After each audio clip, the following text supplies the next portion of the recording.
Hello, and just want to say congratulations on getting access to this video course on how to take your online course and setting it up on WordPress so that you can begin to accept sales.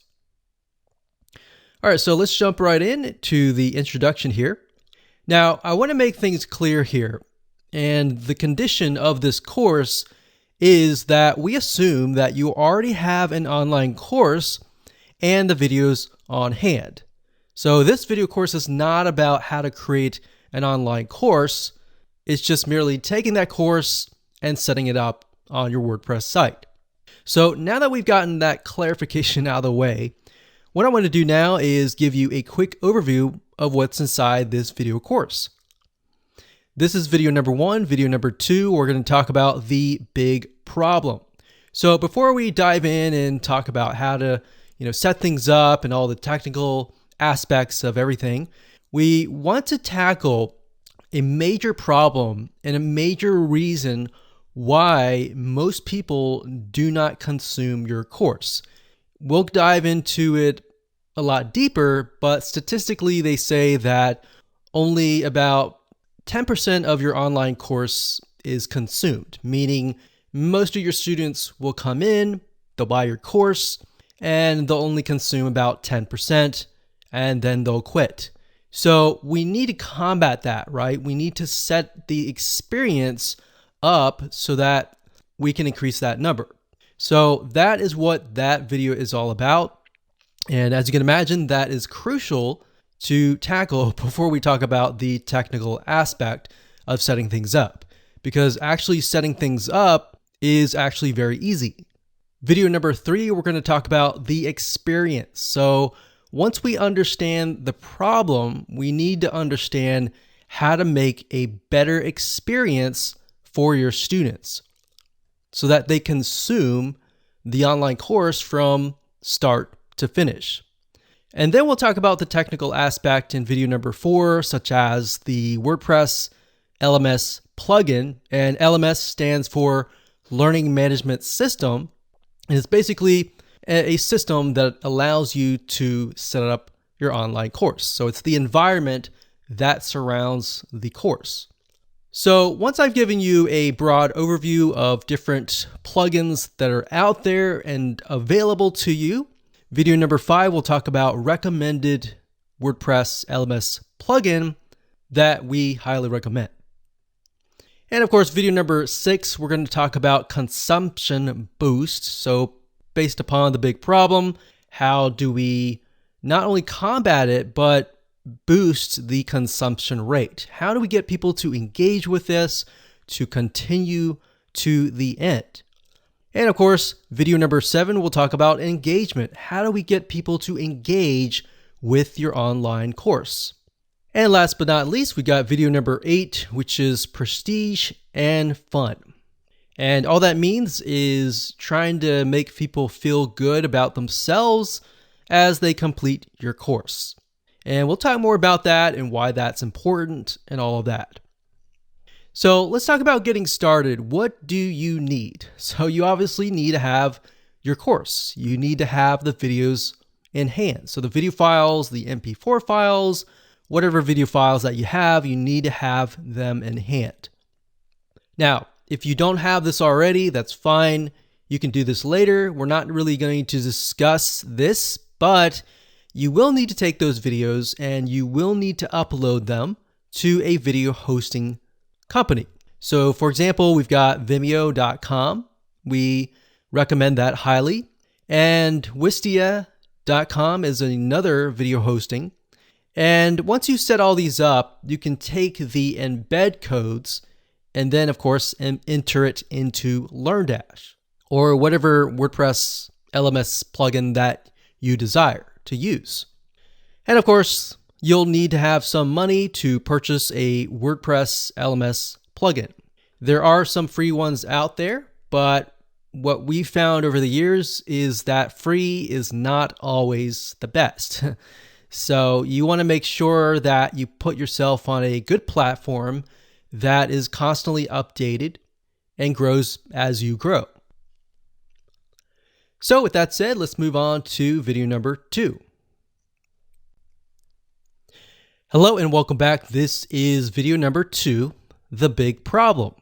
So we briefly touched base on this, but I'm going to dive a lot deeper in this particular video.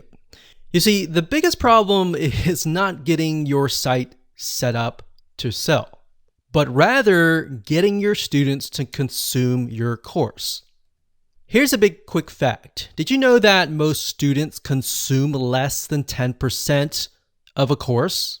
So what happens is they buy a course, they're excited about it, but they just don't finish it. So you might have people finishing your course, but let's say out of 100 or even out of 1,000 people, that number actually becomes very, very small. And there's a big reason for that, which we'll touch base in just a second. So the goal here, as you can imagine, is not only to set up your online course onto your WordPress site and set it up so that you can start selling it, but also to get your students excited to go through your course. And here's why. It's a known fact that if you can get your students to consume your course, they're going to want to buy more from you. They're going to feel like, wow, I really enjoyed that course. I want more. So if you put yourself in their shoes, and maybe you've bought a course and you just never have finished it, or maybe you have gone through a course and you feel like, wow, I got so much value out of this. I want to see if this person has a different course. So in other words, you feel impacted by that person. So with the law of reciprocation, you want to seek them out more. So the big question is, how do you go about doing this? Well, to set the stage, we're going to be covering this in a lot more depth in this course. But what you want to do is you will want to prep your course outline and lay it all out so that it is easy to consume. Now, obviously, you already have an online course in hand. What we're doing here is we are basically going to break things down so that you can see, okay, the first thing, this is what they see. They see this video afterwards, or maybe in between these videos, we could add something else that's highly engaging and things like that. So it's not necessarily that you are having to re-edit your course. It's basically making it more engaging, all right? And it'll make more sense in just a second. So in other words, you want to make sure that your experience is as easy as possible. You want to add engagement through quizzes, through forums, or a comment section. You also want to gamify, or in other words, make the course fun. So you can go all out. You can even use a system like gamipress.com and integrate it into certain WordPress plugins. And you can do things like, okay, somebody gets points when they log in, they get points when they do certain things within the course, and maybe they can rack up those points and use that points to buy other things. So as you can imagine, even as adults, if you gamify things, it increases the chance of somebody actually consuming your course. All right, so now that you have a general overview of the big problem, kind of what we need to do, what we're going to do now is we're going to talk about the experience. So how can we increase that consumption rate through the experience? Hello and welcome back. This is the experience and video number 3. So what we're going to do, like we talked about earlier, is we are going to prep your course outline.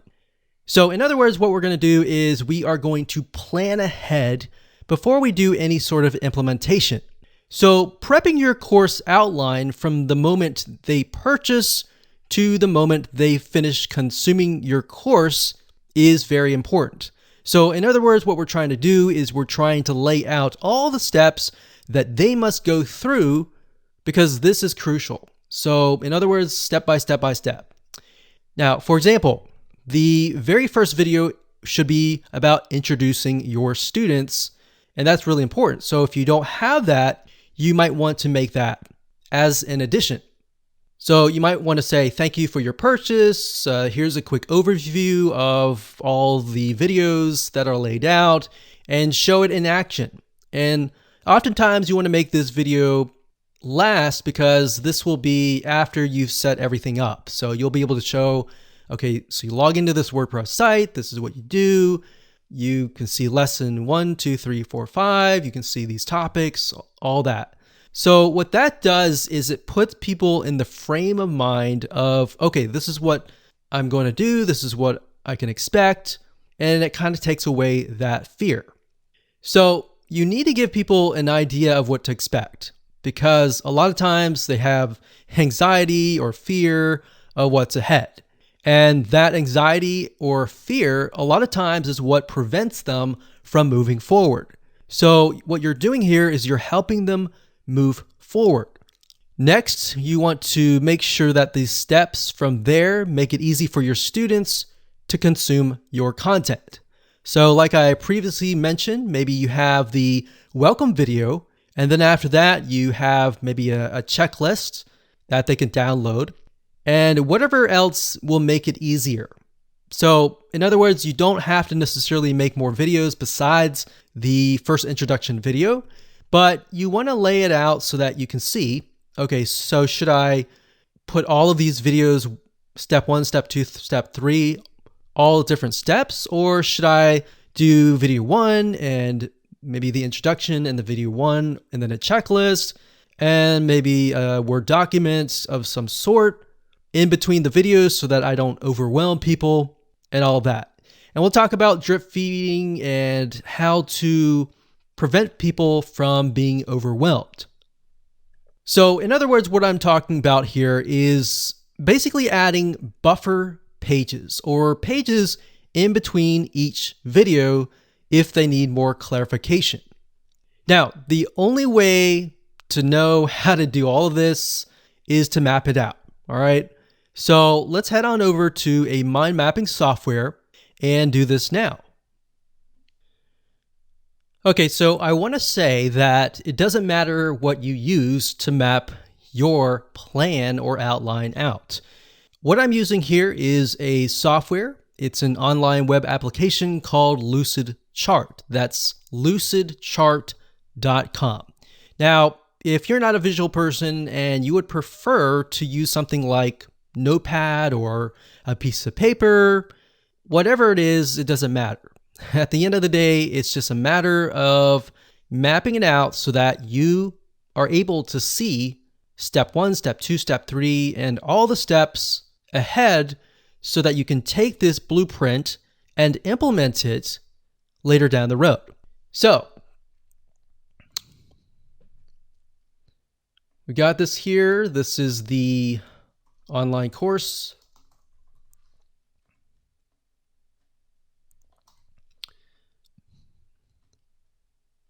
And the next one, we're going to say video number 1. And actually before that, of course, we have the introduction or quick overview. A lot of times, like I said, I like to complete this video after everything has been set up. So as you can imagine, if your site has been set up and laid out, and then you make this video, what this enables you to do is show people everything in action. So whatever they see on your screen is likely what they are seeing on their screen as well. So what it does, like I said, is it takes away that anxiety. So the next thing we've got is from, let's say, the introduction. We have video number 1.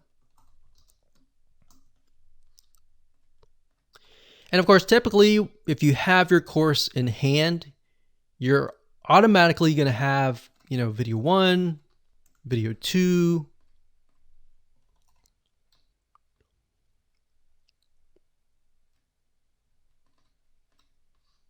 video 3.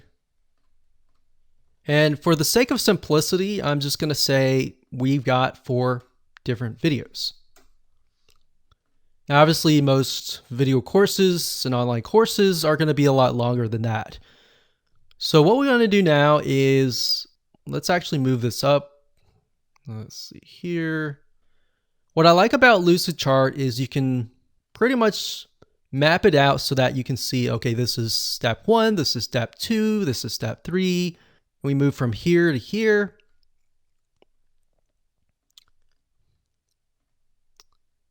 And let's see here, here to here, and here to here. Like that. All right. So this is our whole course. And what I want to do now is get a better view of how can I make this more engaging? Perhaps what are areas that people are confused about? And how can I improve my students' success rate? So obviously, if you have your online course, you're very passionate about your course and you're very passionate about helping your students. So once you have that, you can figure out, okay, we're going to go through here. We got the online course, we got the introduction, the quick overview, and they have video number 1. And let's say video number 1, a lot of times when people get overwhelmed, they go from video 1, video 2, and then video 3, and then they start to get overwhelmed. So in order to do this, what we want to do is we want to break things up. And the way you break things up, like I mentioned earlier, is to add buffer pages. So what we could do here is video number 1, we could have, in addition to that, we could have a document, maybe a checklist or a summary of video 1.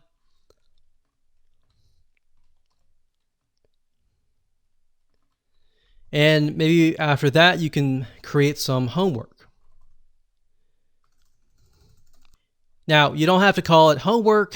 Homework sometimes has a bad connotation. So you can say to-do list.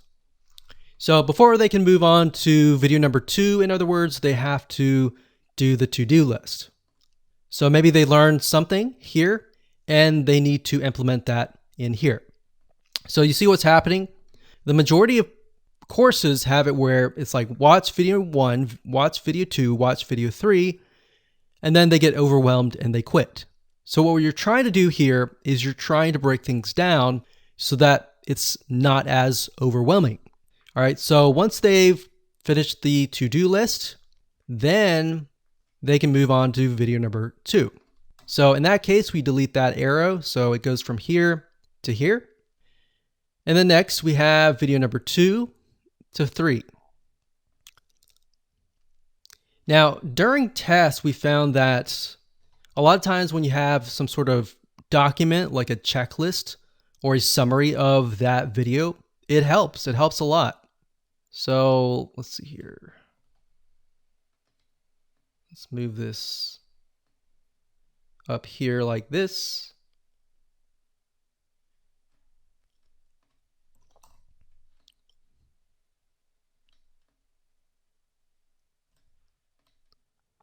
And from video 2, we have another checklist and a summary.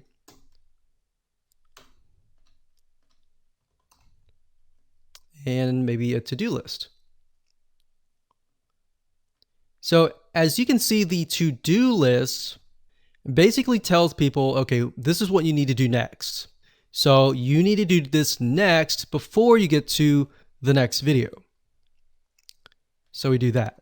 Now we want to mix things up. You don't want it to stay too consistent. So maybe after video number 3, we can offer something like, we'll do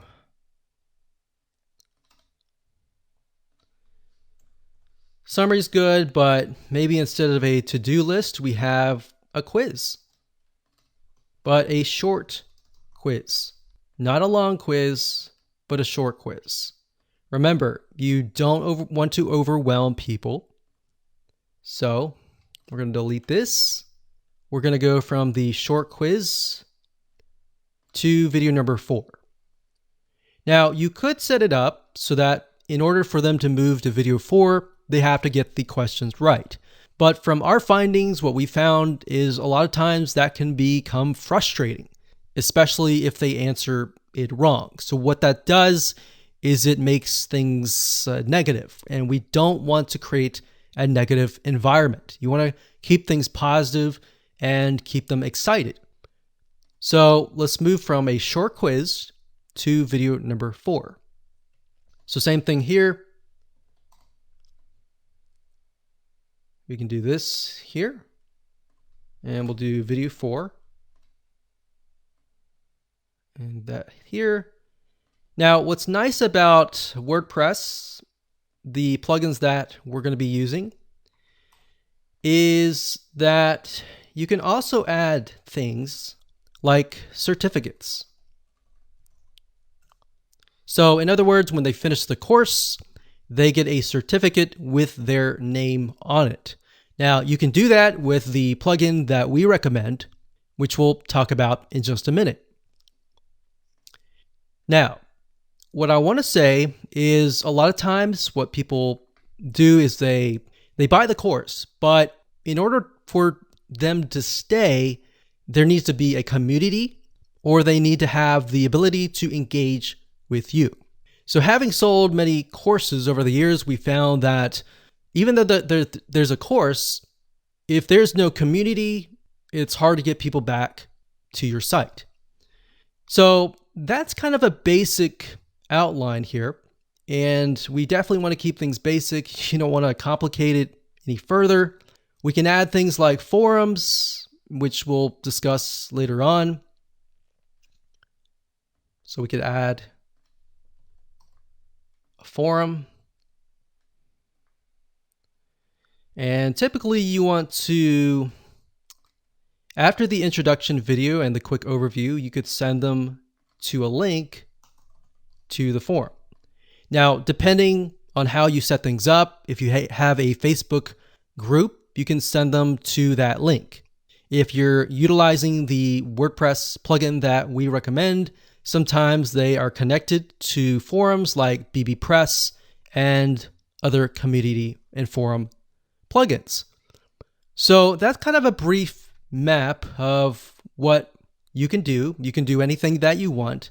Just make sure that it's not too overwhelming, because as you can see, this is video number 4 and we've already got so many different steps. We want to make it fun. We want to make it short and quick, but we don't want to have too many steps. So one thing you could do is you could just have maybe a to-do list and a summary and a to-do list all bundled up into one. You could do that. You could break these up into sections like lessons and maybe have a summary for the whole lesson instead of each individual video. So those are just some general ideas that you can use.